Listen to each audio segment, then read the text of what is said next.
udahlah yang penting saya udah lulus.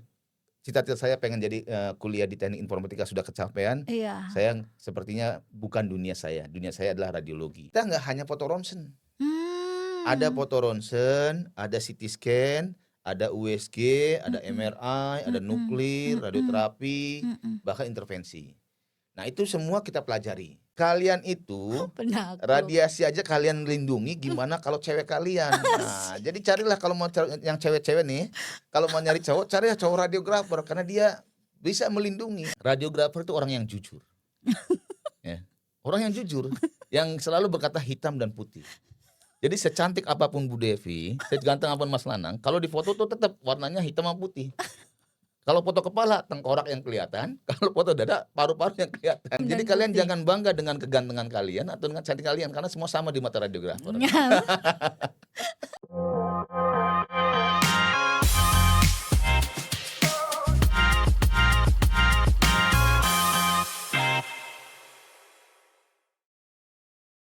Hai Sobat Permada, kembali lagi di podcast Pojok Kesehatan, ngobrolin tentang dunia kampus dan kesehatan di Stikes Pertamedika.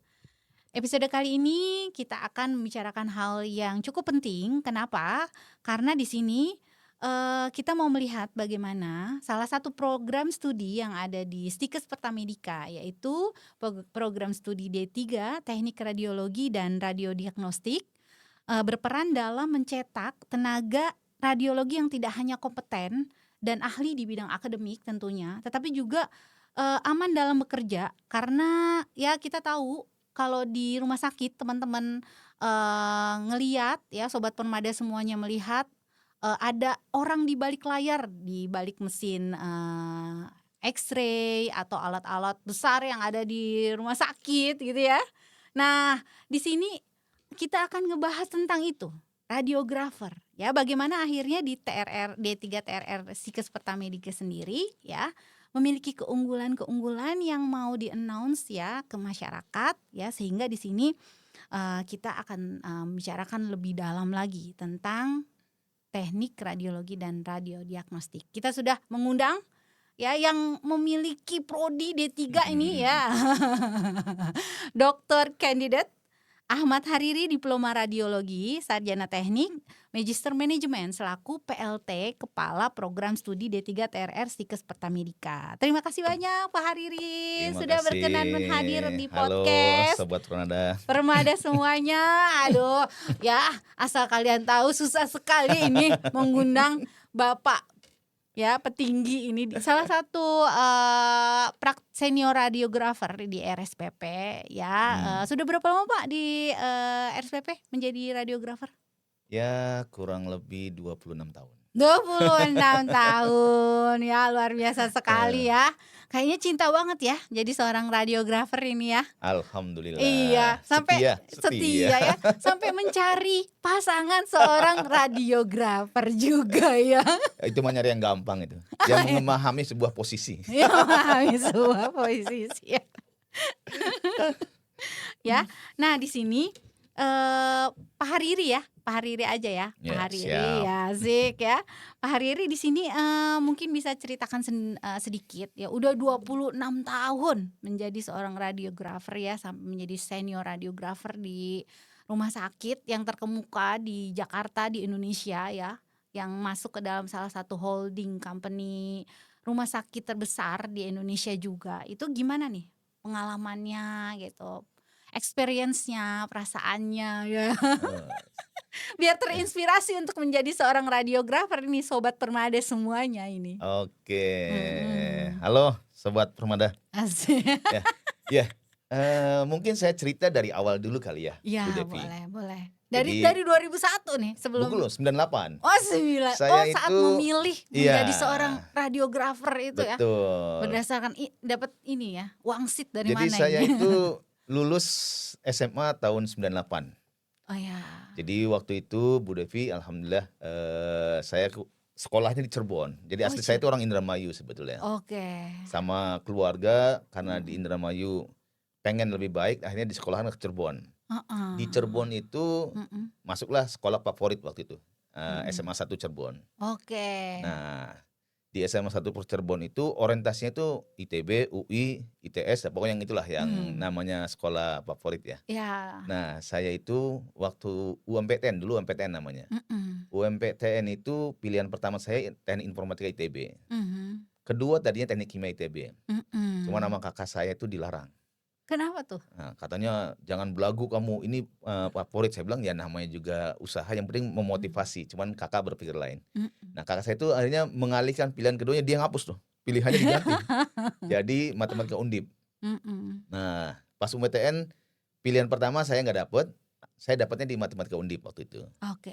Nah, jadi alhamdulillah keluarga saya ini Bu Devi, dari kakak pertama sampai kakak 10, saya 11 bersaudara kebetulan. Masya Allah. Banyak banget ya. Banyak banget ya, keluarga bahagia ya, Ini bukan keluarga besar. semuanya itu guru. Oke. Terus saya bilang, masa sih jadi guru lagi, nggak mau, saya mau jadi yang lain. Oke. Akhirnya karena kakak merasa setengah bersalah sebetulnya karena Menghapus.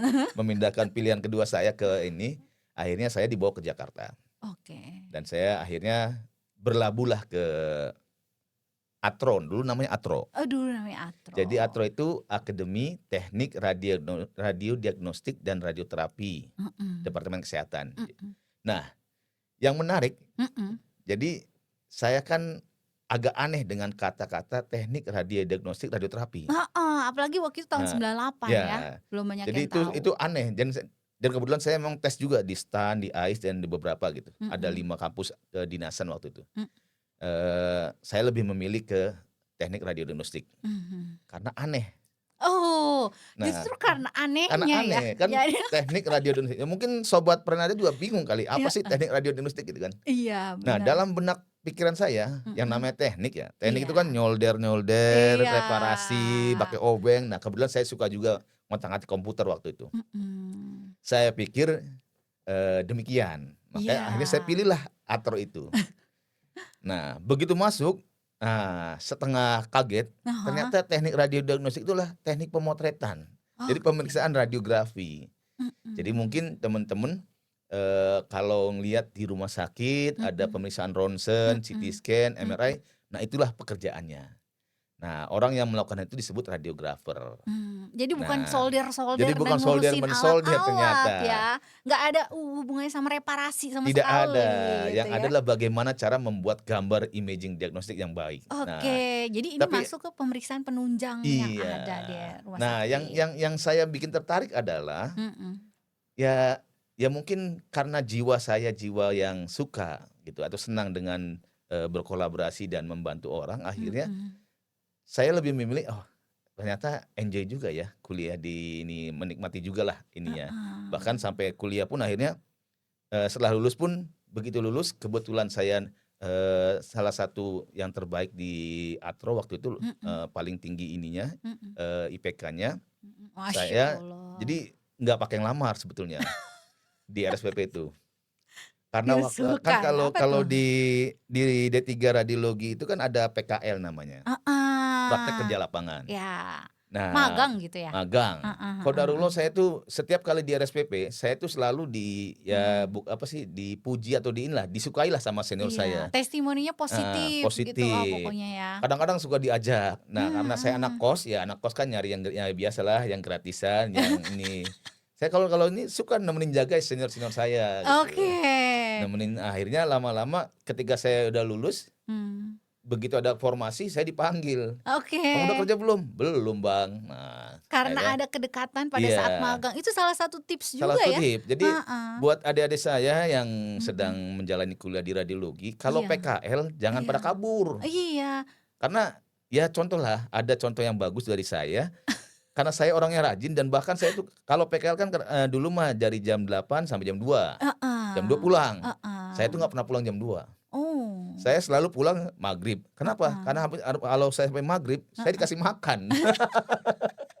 Ini jiwa anak kosnya ya. Jiwa kosnya muncul. Jiwa kosnya muncul. Bertahan hidup. Kenapa ya. saya dikasih makan? Karena saya bantuin kerjaan senior saya. Oke, ini sebenarnya nggak cuma Nah, radiografer Pak. Bukan, semua. Semuanya. Iya. Buat yang anak kos atau lagi berjuang jadi mahasiswa, Betul. deket-deketin lah nih Iya. kakak-kakaknya ya. Nah, yang ada bagi di saya rumah sih sebenarnya sakit. bukan makannya waktu itu.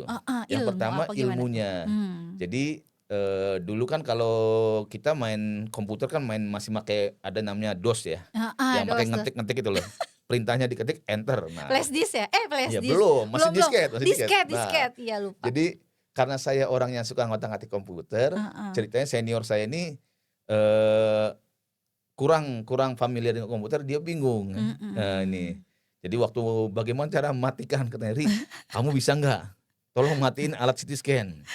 Ini perintahnya." Dia kasih tunjuk tuh ini ya buku manualnya. Karena waktu itu ceritanya layarnya nggak ada. Nah, oh ini mah ini aja bang, tekan off, saya bilang enter. Nah baru dari situlah senior saya ini. Jadi disitulah saya merasa tertarik dengan profesi ini. Satu, passion saya memang suka dengan yang teknik-teknik, meskipun tekniknya teknik pemeriksaan ya, Iya, teknik benar, radiografi. benar. Yang kedua, saya ini ya dengan masuk dunia kesehatan ada sisi positifnya. Jadi kita tuh senang tuh Ah. kalau mendiagnosa penyakit, mengerjakan pemeriksaan, ketemu masalahnya. Oke. Kan gitu. Itu yang saya Ada rasakan. kepuasan. Ada kepuasan dan ketika bisa kadang-kadang menemukan. dibalikin kita bersyukur, alhamdulillah saya nggak kayak gini. Oke. Kan kalau dengan radiologi itu ketahuan tuh Mbak Devi. Jadi misalkan orang gambaran fotonya ya Pak. batuk-batuk, wah ini gambaran TB, TBC misalkan tuh. Wah putih-putih, alhamdulillah saya sehat. Kan selalu dibalikin ke kita, akhirnya kita bersyukur. Itu yang membuat saya nggak mau pindah-pindah dari radiografer Oke. sampai sekarang. Nah, mungkin teman-teman kalau lihat belakang saya kan itu ST, MM kan. Itu ST-nya tuh sarjana teknik informatika. Jadi waktu itu kan saya udah lulus D3 radiologi tuh. Iya.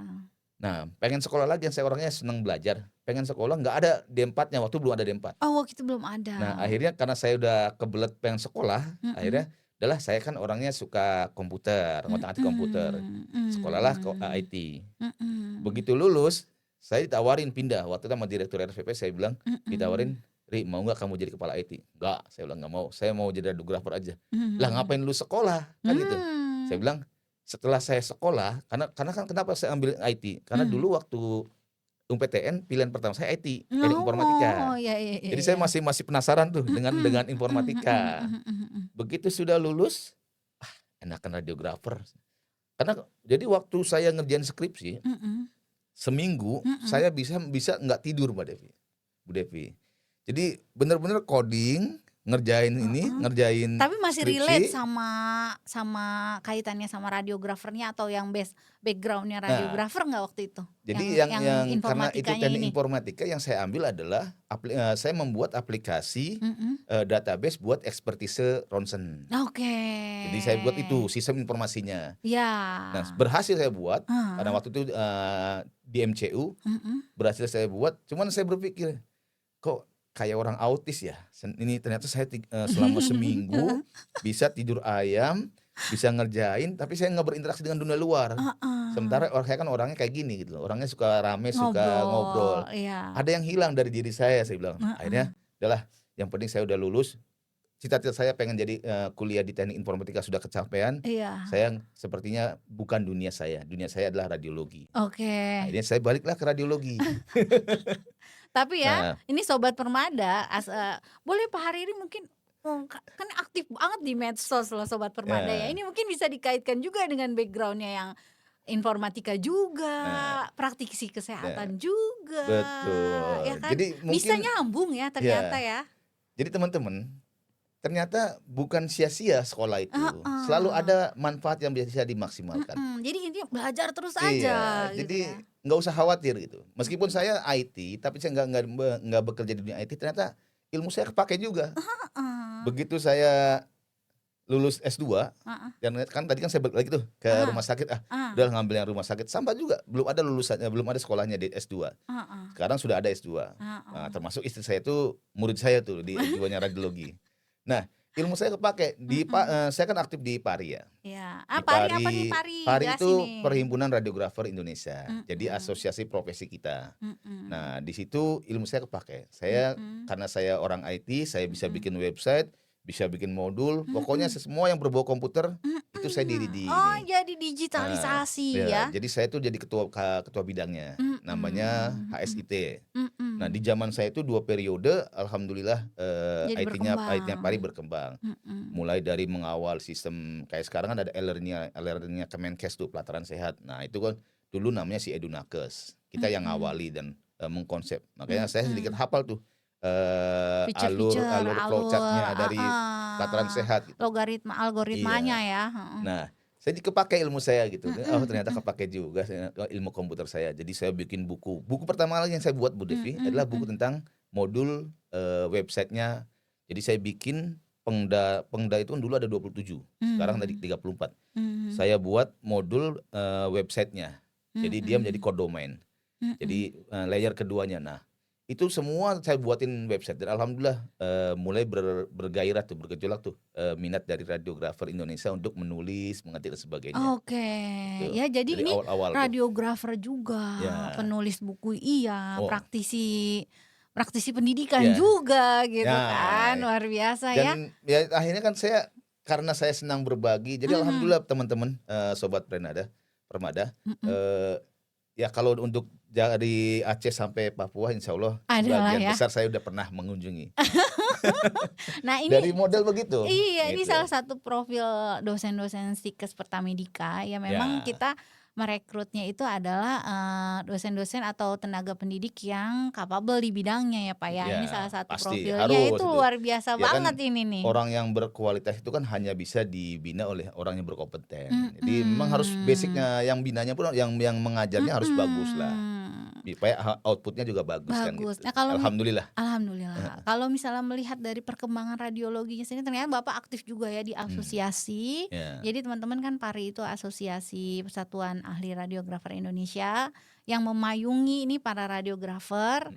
Ya, jadi saling ini ya Pak ya, bertukar informasi dan mengembangkan profesi ya Pak ya. Ya, betul. Nah ini kalau ngelihat dari perkembangannya radiologinya sendiri kalau di Indonesia gimana nih Pak? Peluangnya ini kan penontonnya ini Sobat Permada ada juga yang sedang mencari kampus atau bidang-bidang yang masih gemilang di masa mendatang. Kalau bicara soal peluang, saya sih masih berkeyakinan sekolah radiografer itu masih banyak peluangnya. Oh gitu. Kenapa Sobat Permada? Karena gini, kampus radiologi itu bisa dihitung dengan jari. Jadi Indonesia kan ada 34 ya, 34 provinsi. Kita cuman 17. Artinya belum semua kampus di setiap provinsi. Nah, masih banyak banget masih banyak ya, peluangnya. banget ya. Sehingga kalau 17 kampus itu hanya menghasilkan setiap kelasnya taruhlah 50, itu belum juga menutupi kebutuhan radiografer di Indonesia. Jadi kalau ngomong peluang kerja, saya sih berkeyakinan radiografer masih besar. Masih besar. Ya, dibanding profesi yang lain. Karena masih terbatas. Makanya kita dulu mah waktu zaman-zaman saya baru lulus, saya termasuk makhluk langka gitu kan. Yang dicari gitu. Iya. Masuk purba tapi enggak. Tapi bukan purba. Oh, kan Mas kirain manusia purba ya. Kalau langka kan yang dicari gitu. Oke. Nah, jadi kalau sobat sekalian ada yang sedang mencari kampus, ya mungkin bisa jadi alternatif.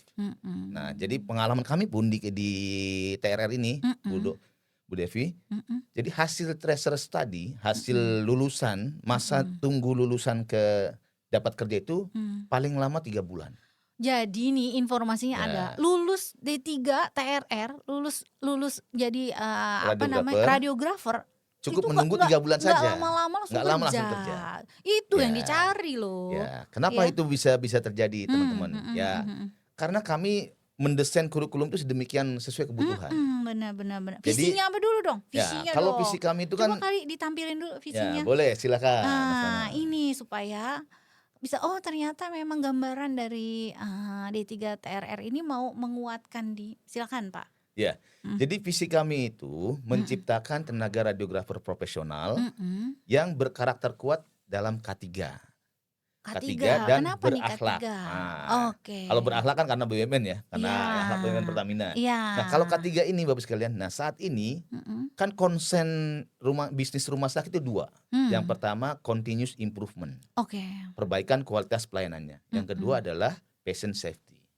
Patient safety ini berarti kan kita akan ngomong masalah keselamatan pasien. Mhm. Bagaimana kita bisa memberikan keselamatan pasien kalau kita nggak selamat kan gitu. Oke. Nah, Nyela jadi udah otomatis ya iya. kalau mau memberikan keselamatan ke pasien, Kita selamat selamatkan dulu. dululah Jadi kan prinsip gitu. aman tuh aman diri, aman lingkungan, aman pasien baru ini. Nah, Oke. dari konsep itu jadi Mhm. kami menekankan Mhm. sepertinya Mhm. kita ini cocok kalau keunggulannya di bidang K3. Satu, Mhm. sesuai kebutuhan rumah sakit. Yang kedua, kita ini kan cicitnya Pertamina, kan? Pertamina, Pertamedika, Aha. yayasan pendidikan Stikes kan gitu. Oke, jadi ini informasi juga buat Ya, masyarakat ya. Kalau misalnya kampus Stikes Pertamedika tuh ada di dalam satu holding yang sama ya, Pak? betul. Jadi Dengan karena kita berkaitan dengan itu dan Pertamina itu sangat concern dengan Mhm. namanya HSE. Mhm. Jadi yang namanya K3. Jadi makanya kita ambil K3 itu. Jadi K3 kan keselamatan kesehatan kerja. Nah, ini yang Mhm. kita ini. Nah, bagaimana kita melakukan internalisasi Nah, dalam iya. pembelajarannya, Kompetensinya nih, Pak, atau kompetensinya. lulusannya tuh Lul- bisa apa sih di Ya. bidang K3-nya Jadi nih gitu? kita itu mengintegrasikan materi K3 di Mhm. semua mata kuliah yang terkait. Jadi Heeh. kan kalau teman-teman nanti mau kuliah di radiologi, ada Mhm. namanya mata kuliah teknik radiografi. Teknik Mhm. radiografi ini cara kita membuat foto, Mhm. gambar, Mhm. imaging diagnostik untuk menunjang diagnosa Mhm. dokter. Mhm. Misalkan foto torak, foto dada. Orang Mmm. batuk-batuk, apa yang mau dipoto? Mhm. Foto dada. Nah, foto Mhm. dada ini nggak hanya sekedar foto, Bu Devi. Tapi kita harus juga menjadikan jangan sampai si pasien ini menerima dosis radiasi yang besar. Itu juga yang saya jadi Nah, takut sama radiografer tuh, Pak. Aduh, nah nanti kalau misalnya anak saya jadi radiografer, dia terpapar sama sinar X-ray terus itu dia Bu Devi yang dong. saya jelaskan di sini. Jadi Oke, teman-teman, justru siap. radiografer ini penakluk. Pena Nggak usah takut. penakluk Jadi ya? kalau saya suka-suka bikin banyol begini sama mahasiswa saya. Kalian itu Penakluk. radiasi aja kalian lindungi, gimana kalau cewek kalian? Nah, jadi carilah kalau mau yang cewek-cewek nih, kalau mau nyari cowok, carilah cowok radiografer karena dia bisa melindungi. Udah kayak ini aja, Heeh, karena transformer. kami ada materi mata kuliah namanya proteksi radiasi. Itulah yang membuat kita Ya. berani menghadapi Iya, jadi radiasi. bisa menghalangi mutan-mutan Menghalangi, ya. iya. Iya ya, transmisi Jadi nggak usah mutan ya. khawatir. Iya ya. Ya, yang mau cari pasangan ya tuh ahli Nah, radiografer jadi ini. radiografer tuh setia insya Proteksi Allah. radiasi aja diproteksi. Iya, radiasi Apalagi apalagi ceweknya, ceweknya kan gitu. gitu. Bisa aja nih Pak Aradi. Kalau ngajar di kelas gini Pak, lucu Ya, gitu. ya saya itu tipikal orang yang nggak pernah pakai slide kalau ngajar. Oke. Karena saya lebih suka memancing mahasiswa untuk menggunakan logika. Oh ya. Jadi kalau saya mempelajari filosofi pembelajaran orang dewasa, Mhm. andragogi, Mhm. itu kan jangan nunut-nunut suruh ngetik nulis. Nah, itu menurut Heeh. saya enggak nih. Saya lebih suka Heeh. berdiskusi dan nih. Makanya Mhm. saya selalu bertanya, materi Mhm. itu apa? Materi Mhm. tentang misalkan tentang proteksi. Nah, saya Mhm. jelaskan proteksi itu apa. Walaupun Nah, kemana-mana waktu tapi tapi ujungnya ujungnya ya, yang gitu penting ya. kan CPMK, CPL-nya udah tercapai kan Iya, gitu. jadi CPMK CPL tuh capaiannya Mata atau heeh. ini nanti lulusannya mau jadi apa gitu, Ya, nyampe iya, nalarnya atau logikanya. Ini salah satu betul. strategi yang sangat menarik juga ya di kelas Ya. supaya kelas itu lebih Betul. Dulu sih dinamis, awal-awal seru, waktu nggak awal saya ini saya tuh ngantuk. favorit ya. Sekarang ada dosen lain nih, dosen Aduh, cewek yang sangat ngemong gitu. Ya itu istri saya Bu Wilda. jadi Jadi saya kalah sebenarnya saing dah. Ya. Karena kalau perempuan kan biasanya lebih ngemong. Nah, kalau saya kan lebih memacu ini adrenalin. adrenalin sehingga orang berpikir.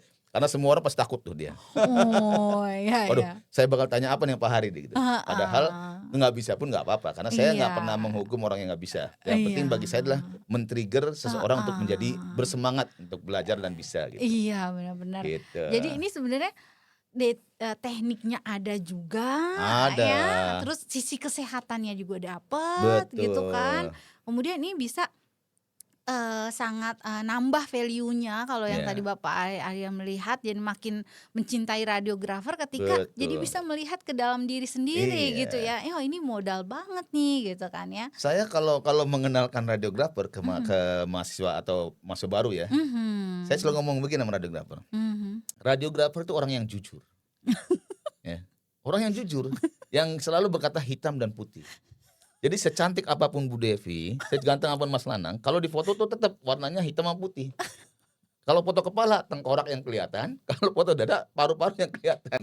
Nggak kelihatan tuh make up-nya ya. Nggak kelihatan make Nggak up-nya. kelihatan ya, Jadi semua saya cuma selalu hitam ngomong, dan jadi kalian putih. jangan bangga dengan kegantengan kalian atau dengan cantik kalian karena semua sama di mata radiografer. Semua di mata radiografer sama ya. Jadi yang Iya. dilihat tuh dalamnya. Dalamnya. dong, ya nggak dilihat Gambarnya tampilan hitam dan luar. putih. Iya. Iya. Itu hanya casing ya. Banyak belajar filosofi nih Iya, sama Pak Hariri ya, harus. luar Karena biasa sekali dengan ya. filosofi orang jadi paham Bu Devi. Mm-mm. Karena kalau dipentokin saya, jujur aja, saya dulu waktu mungkin saya yakin teman-teman saya, seangkatan saya, waktu pertama kuliah disuruh ngapalin. Ini namanya apa? Aduh, saya pusing sekarang. Anatomi. Ya, Aduh, luar anatomi. biasa itu Jadi kan ada mata kuliah anatomi. Anatomi itu kan yang mempelajari susunan tubuh dalam keadaan normal kan. Iya. Nah, ditambah selain anatomi ada osteologi yang tulang-tulang. Jadi kami tuh harus hafal.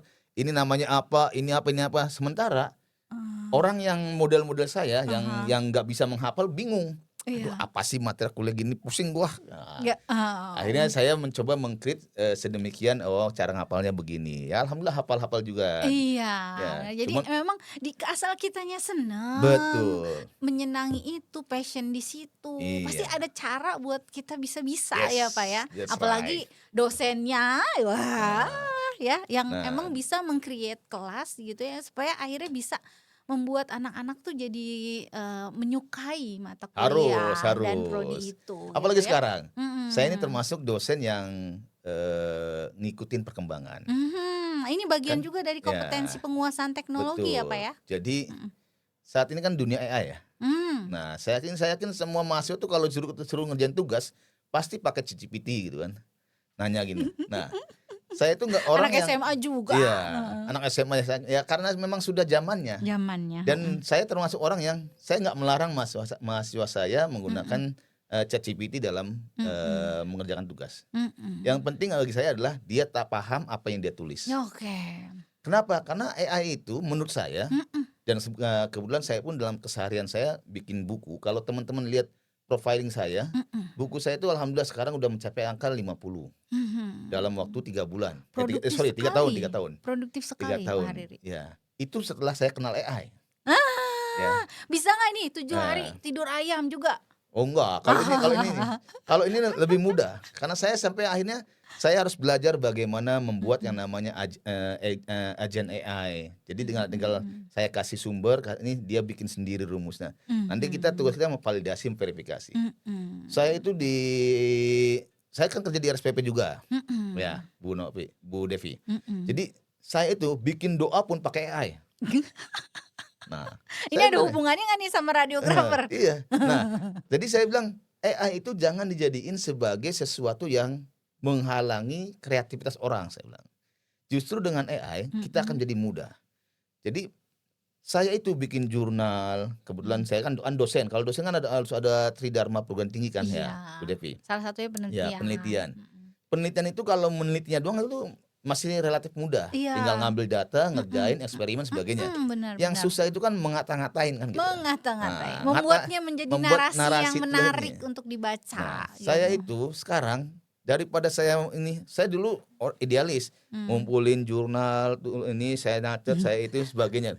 Sekarang ini udah zaman AI. Saya pakai alat AI, alat bantu AI untuk membuatnya. Itu jadi salah satu strategi buat mahasiswa juga kan. Makanya saya kalau bikin jurnal itu cukup sehari langsung jadi. Yang penting data-data pendukungnya ada. Nah, jadi menggunakan AI secara bijak juga ya Pak ya. AI-nya bertanggung jawab. Ada sumbernya. Karena AI itu kan sebenarnya dia kan mesin learning, pembelajaran. Tergantung kita ngasih pengetahuannya seperti apa.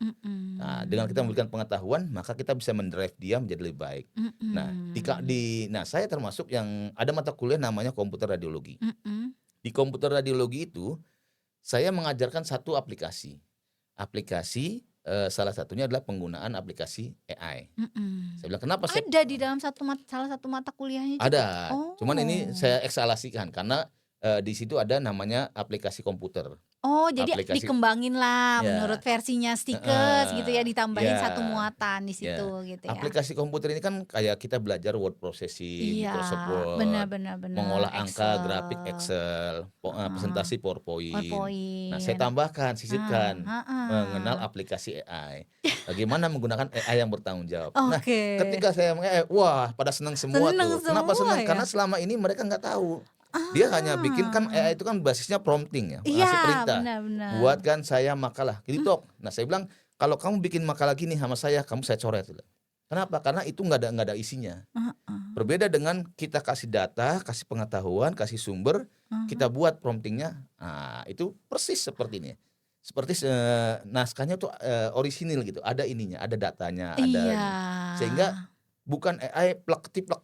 Iya, jadi Gitu memang Bu ini Devi. jadi salah satu hal pentingnya di sini adalah gimana akhirnya, kemajuan teknologi itu juga dikembangkan di Stikes ya, masuk ke Ya, dalam salah satu materi. Jadi kita nggak yang materinya yang itu-itu aja ya. Jadi betul. dosen tuh harus ngembangin lagi, ngelihat apa yang ada di Ya. luar, masukin lagi di kelas, Nah, diajarin gitu ya, Pak, ya? iya betul. Jadi Mhm, ada di semester 5 itu mhm, mata kuliah tentang metodologi penelitian. mhm, Nah, target saya ketika mengajar mata kuliah ini, saya pengen mahasiswa sudah bisa membuat mhm, proposal KTI. Karena kan mhm, setiap kita yang D3 itu kan harus membuat KTI tuh, karya tulis mhm, ilmiah. mhm. Nah, di mata kuliah metode penelitian, saya minta mahasiswa saya itu pokoknya selesai mengambil mata kuliah ini kalian harus bisa membuat proposal.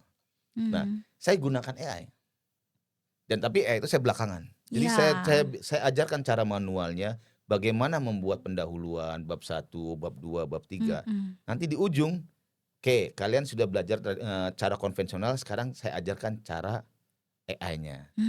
"Kenapa mmm. nggak dari kemarin Pak?" Katanya kan. Kalau saya langsung ngajarin ini kalian nggak akan jadi bodoh, saya bilang. Justru kalian tahu dulu cara cara konservatifnya, cara Iya, konvensionalnya, iya, baru setelah ini. Sehingga kalian baru bisa memanfaatkan, oh bisa begini bisa begini. bijak, ya Nah, gitu. jadi begitu kalau cara saya mengajarkan ke Mengajar di mahasiswa saya. kelas gitu ya. Jadi Dan lebih gimana akhirnya melihat kondisi yang betul, ada di luar, akhirnya kan teknologi yang dan berkembang. saya yakin anak zaman sekarang itu kan Mhm, ketika ada sesuatu yang baru, baru, di mhm, luar kebiasaan, mhm, dan yang penasaran, mereka mhm. semangat. Iya, Jadi hampir semua, mata kuliah saya itu, kan mata kuliah sebenarnya mata kuliah metodologi penelitian itu mata kuliah yang sebagian membosankan. orang membosankan dan ditakutin Bu Devi, Iya bener, karena banyak tugas di situ. mhm. Justru dengan itu akhirnya, "Pak, saya mau bikin ini." "Silakan, Jadi kayak ini." ada ide-ide baru Ide-ide ya, baru. kreatif gitu kan. Bahkan Jadi saya bilang, mhm, kalau kita mencari ide pun, mhm. kan AI ini bisa jadiin sebagai Iya, asisten virtual bener kita jadikan bener dia teman bener. diskusi. Heeh, Begini cara mencari ide saya bilang, saya ajarkan, heeh, akhirnya mereka terbuka. Kan kadang-kadang kan heeh. ide itu kan bisa konsul dengan dosennya, Bisa, diskusi dengan teman, iya, membaca buku dan sebagainya. Kadang-kadang orang kan malas begitu. mhm, Dia lebih suka carikan ide ini, saya pengen, nulis tentang ini. Nah, terus mmm, dia kan kalau AI itu langsung saran, "Oh gini gini nih." ah Saya bilang, hah, "Kalau begitu doang itu cara yang primitif," saya bilang. mhm, "Justru kalian tuh harus membuat.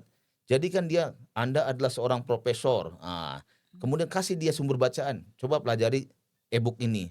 Saya mau meneliti tentang kasus ini, sarankan kepada mhm. saya apa?" Sehingga ada dasarnya. Ada dasarnya. Nah, Jadi ketika tetap berdasar jadi dari jurnal yang betul, benar. jadi anak-anak itu ya saya arahkan Heeh, gitu, yang ini tadinya D3 loh cuman ya, iya, yang tadi cuman D3 ini tapi gitu. bisa menggunakan Makanya kalau teknologi-teknologi yang jadi ada ya. itu yang saya selalu Mhm, waktu awal-awal kuliah saya bilang, "Kalian belajar kuliah sama saya, mhm. mau yang biasa atau yang luar biasa?" Saya tahu gitu.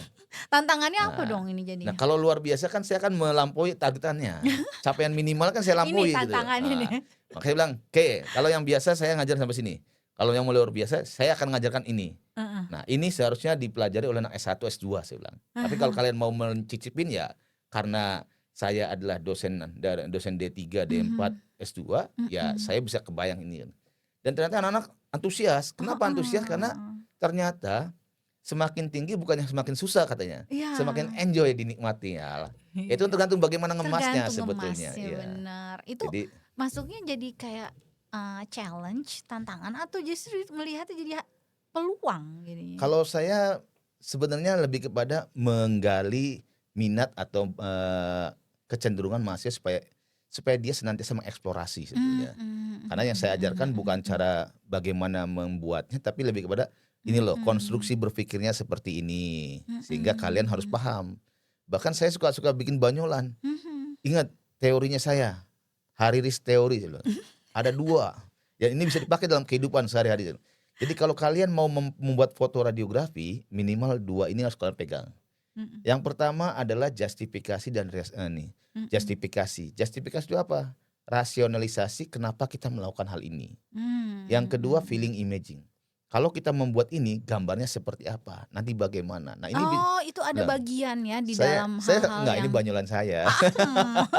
Kan Bapak. saya kan suka iseng, suka berkreasi. Yang penting mahasiswa paham. Kan prinsipnya kan gini. Ketika dia membuat foto, dia harus tahu kenapa saya foto ini. Oh iya. Jadi kan alasannya apa Iya. gitu kan. Saya membuat foto tekniknya begini, ada namanya teknik apeaksial atau lordotik. Itu buat melihat TBC. Nah, kapan kita lakukan teknik ini? Ketika punya alasan, punya justifikasi, punya rasionalisasi bahwa dia klinisnya adalah TBC, TB paru. Nah, ketika kita begini, nanti gambarannya seperti apa? Saya bilang, bayangkan. Nah, kalau kayak gini kalian nggak perlu hafal dengan teori, cukup membayangkan. Oh begini, nanti kalau ini apex parunya akan terbebas dari klavikula. Itu yang terpenting. Dari ada sekedar posisikan pasien begini, ini begini. Nah, itu kalian baca textbook aja, saya bilang. Kalau sama saya nggak usah begitu. Sama saya yang penting adalah kalian paham maksud dan tujuan, bisa membayangkan, jadi gambarnya sama dengan teori. Alhamdulillah, berarti tercapai pembelajaran saya. Oke, Jadi ya. itu Jadi yang dikemas dengan bahasa-bahasa ya, yang lebih mudah dipahami. karena dulu saya jujur mudah Bu Devi, ngerti. saya itu dulu waktu sampai saya lulus pun saya masih bingung gitu. Ya teman-teman bayangin nih Sobat Permada nih, alhamdulillah ya. Kalau kalian nanti kuliah di D3 TRR, nih dosennya tuh sangat-sangat membangun ya suasana belajar di kelasnya gitu ya Pak. Iya, jadi Banyolan-banyolan. karena saya pengalaman saya lucu. sampai mau lulus pun saya masih belum tahu bagaimana ini kan. Berarti kan ada masalah dengan cara pembelajaran gitu kan. Bahkan kalau dulu saya punya ini. Udah, kamu tuh nggak usah belajar, sampai senior saya nih ngomong gini sama saya. Radiografer itu ala bisa karena biasa. Jadi teori itu hampir yang penting praktek aja katanya. Iya. Dan terbukti. Kalau di Stikes tuh prakteknya kan setiap semester kan. Itu loh jadi kelebihannya juga ya kalau di teman-teman ya. Stikes kami mengkritnya begini. Semester tingkat 1 itu 75% teori. 25% praktek. Prakteknya sementara di lab. Jadi kita bekali dulu dasar-dasar praktek dan sebagainya. Di tingkat 2 itu 50-50. 50 praktek, 50 teori. Jadi prakteknya ini langsung ke lapangan, namanya PKL, praktek kerja lapangan. Di tingkat 3 itu 25% teori, 75. Jadi berjenjang. Oh pantesan tingkat 3 TRR tuh jarang kelihatan di kampus makanya ya. kalau tingkat 3 udah kebanyakan keluar dia. Kebanyakan keluar, luar biasa. Itu dan alhamdulillah dengan skema seperti itu. Jadi kayak nempel ilmunya ya. Jadi lulus tuh tahu radiografer tuh ngapain, kerjanya apa. Dan gitu alhamdulillah dari testimoni yang ada semuanya puas dengan lulusan kita. Jadi kami sekarang ini sudah ada 8 lulusan. 8 lulusan. Kalau angkatan sudah 10 sekarang. 8 lulusan dan semuanya puas dengan kinerja dari mahasiswa kami. Peluang karir dong Pak. Hah? Peluang karir. Oh, peluang karir. Wah, alhamdulillah. Pokoknya tadi yang tracer study 3 bulan tuh itu nyata itu. Nyata ya. Ya, setelah saya dicek aja, tracer study itu apa tuh? Tracer study itu kan di data, di survei berapa lama mahasiswa ini dapat kerja. Jadi nggak nyampe 3 bulan udah pada kerja, alhamdulillah. Ya ini pun sebenarnya kami kemas dalam proses-proses yang cukup panjang tuh ininya. Jadi supaya seperti ini. Jadi kalau boleh jujur, kami ini kan swasta kategorinya. Tapi kenapa kami dipertimbangkan? Karena ada upaya branding yang kami lakukan. Jadi teman-teman, kalau teman-teman membandingkan dosen-dosen Stikes TRR Stikes dengan yang lain, itu kalau dari sisi publikasi banyakkan kita. Karena kami memang bisa dilihat ya Pak ya. Bisa dilihat di Sinta, di Google, Scholar ya, bisa teman-teman. Bisa dibandingkan. Ya. Ya kalau dia sudah dari tahun 70 sampai sini ya jauh. Tapi setidaknya kami 5 yang tahun terakhir lah ya. kami yang baru 5 tahun terakhir ini melakukan publikasi, Mm-mm. angkanya malah sudah di atas mereka gitu. Nah, bahkan kalau Selain ngajar, iya. meneliti juga, menulis ini Ya. gambaran dosennya ya Pak ya. Nah, terus yang kedua, di TRR itu kita hampir tiap bulan kami membuat yang namanya webinar. Nah, webinar pesertanya nggak kaleng-kaleng gitu. Minimal kita 500 pesertanya dari seluruh Indonesia. Kenapa ini kami lakukan? Dalam rangka melakukan branding bahwa kami punya kampus loh. Iya. Stikes punya kampus TRR. Nah, TRR ini alhamdulillah, lulusan Stikes Pertamedika ya. Mahasiswanya Hariri, mahasiswanya Pak Gamal, mahasiswanya Bu Wilda dan sebagainya. Iya. Akhirnya terkooptasi demikian. Iya. Dan sehingga ketika ada formasi-formasi, ya orang kan akan lihat, dosennya pinter-pinter, Iya. mahasiswanya keren-keren. Iya. Dan alhamdulillah PKL-nya juga PKL-nya pada saat bagus-bagus. bagus Ya. testimoninya. Nah, akhirnya hal itu yang membranding sehingga lulusan kami itu nggak perlu lama-lama bekerja. Iya, ya bagian Gitu. dari memang metodenya dibuat seperti itu gitu ya Pak ya. Visinya dong Pak, visi jangka panjangnya dong Pak. Visi jangka panjangnya, visi jangka panjangnya yang pasti adalah kita akan menaikkan level kita dari D3 menjadi D4. Oke. Kenapa harus D4 Bapak sekalian? Jadi teman-teman dalam dunia Sobat Permada. Sobat Permada, jadi lupa saya tuh. Aduh. Jadi Sobat Biasa Permada. jadi narasumber webinar soalnya ini Pak Hariri ini. Kelasnya itu adalah pembicara nasional Jadi, ya. tenaga kesehatan itu saat ini, tenaga kesehatan itu dibagi menjadi keterampilan dan keahlian. Nah, keterampilan itu untuk level D3, keahlian itu untuk level D4, S1, S2 dan S3. Nah, kenapa kami akan berencana membuka satu lagi D4? Karena D4 ini saat ini dengan program-program pemerintah Kemenkes yang mengembangkan berbagai macam terkait dengan modalitas kesehatan, itu peluangnya lebih banyak D4 daripada D3. Nah, D3 bukan berarti ditinggalin, bukan. Karena dalam sebuah rumah sakit perlu ada pelaksana. Nah, pelaksana itu D3. Nah, D4 itu sudah mulai dikembangkan ketika alat diagnostik imaging modernnya dilakukan. Di tempat kami yang imaging diagnostik juga dipelajari. Jadi alhamdulillah meskipun dia D3 tapi masih bisa memegang alat-alat canggih sesuai dengan kompetensinya tentunya. Karena kan ada batasan-batasan yang harus jadi untuk yang D3 sebenarnya ini udah ada ya batasan-batasannya juga ya Pak Ada. ya. Cuma yang jelas dia menjadi salah satu tenaga radiografer lah Ya. gitu. Cuma nanti ada jenjang gitu Ya. ya, klasifikasinya. Jadi di radiologi itu Bu Devi, kita nggak hanya foto ronsen. Ada foto ronsen, ada CT scan, ada USG, ada MRI, ada nuklir, radioterapi, bahkan intervensi. Nah, itu semua kita pelajari. Basicnya di D3. Oke. Gitu. Makanya D3 itu bisa melakukan hal itu, tapi sifatnya dalam supervisi. Nah, di kami itu kurikulumnya kita kemas. Jadi di semester 1 dan 2 itu fokus pada basic dan kontras. Tingkat 1, tingkat 2. Di tingkat 3 kita fokus ke imaging modern. Nah, ini yang membuat lulusan kami bisa beradaptasi dengan lingkungan kerja. Oke. Dan alhamdulillah beberapa kali survei akreditasi kan kita memanggil ini tuh ada stakeholder yang dijadiin sebagai narasumber oleh surveyor. Iya, dari yang pengguna lulusan ya, pengguna lulusan dari D3 TRR gimana nih testimoninya gitu Ketika ya. ditanya oleh surveyor, Puas ya jawabannya terhadap puas semua. lulusan Stikes Pertamedika D3 TRR ini ya. Gitu. Alhamdulillah. Tanpa rekayasa loh itu. Iyalah. Karena Nggak ada lah rekayasa. Karena kami lebih suka real apa adanya. Real apa adanya. Kenapa demikian? Karena setiap kali PKL selalu ada evaluasi yang kita lakukan. Bagaimana mahasiswa kami, mohon masukannya. Karena bagi kami kritik saran itu bukanlah sesuatu yang sifatnya jelek, tapi lebih pada apa yang bisa kita maksimalkan untuk memperbaikinya. Ya, kan tadi filosofinya continuous improvement. Asik. Gitu Bu Udah Devi. tau-taunya udah lama juga ya kita nih. Udah banyak banget yang kita bahas ya. Alhamdulillah bagaimana akhirnya D3TRR ini mau kita kembangkan ke depannya ya Ya, Pak. Cita-cita betul. besar dari Insya tim Prodi Allah. D3TRR nih Ya. semoga bisa Amin, direalisasikan, amin, amin. bisa menjadi bagian dari pengembangan Stikes Pertamedika juga kan yang kita mau Amin. berubah menjadi Betul. institut ya, Institut Betul. Pertamedika ya teman-teman. Ya. Ini mungkin ada closing statement nih dari Pak Hariri nih Ya. selaku PLTK Prodi Ya, D3TRR. intinya Bapak Ibu, ada teman-teman, sobat Permada, nggak usah khawatir. Kalau teman-teman tertarik dengan radiologi, mari bergabung bersama kami.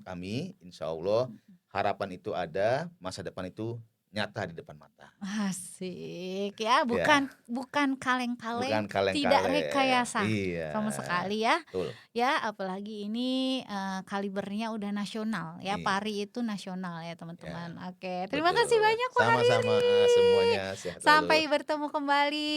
Saya Ya. cukupkan saja semuanya. Assalamualaikum warahmatullahi wabarakatuh. Waalaikumsalam warahmatullahi wabarakatuh. Iya. Makasih Pak. Ya.